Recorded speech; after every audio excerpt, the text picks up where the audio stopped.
Plusieurs centaines de manifestants se sont regroupés aujourd'hui au pied de la Tour des Finances. Ils manifestaient notamment contre les mesures sanitaires en vigueur qu'ils jugent liberticides. On regarde.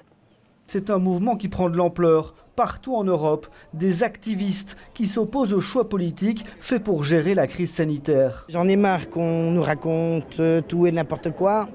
Les experts utilisés ont dit des choses qui sont contraires à la santé.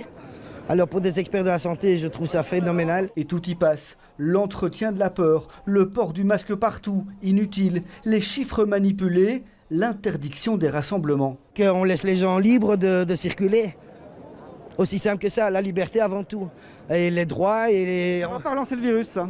Pardon ? Ça ne va pas relancer le virus. Non, absolument pas. Des activistes qui ont installé une boîte aux lettres pour demander la démission des experts du gouvernement, Mark Van Ranst et Yves Van Latem. Comment peut-on avoir signé le sermon d'Hippocrate et prétendre qu'il est préférable en pleine forêt de respirer avec un torchon plein de bactéries et de germes plutôt qu'à plein poumon. À partir du moment où on se permet de prétendre ce genre d'ineptie, je pense que clairement ce ne sont pas des experts. Certains crient au grand complot, d'autres sont plutôt contre les restrictions et anti-politique. La première mesure que j'instaurais, c'est une commission extra-parlementaire de médecins, de scientifiques, de virologues complètement indépendants qui leur permettant de travailler sur de la littérature existante, sur des études scientifiques existantes, de prendre les décisions en fonction de leur réalité, de leur capacité d'expertise. Des mouvements anti-restrictions qui grandissent surtout aux États-Unis et en Allemagne.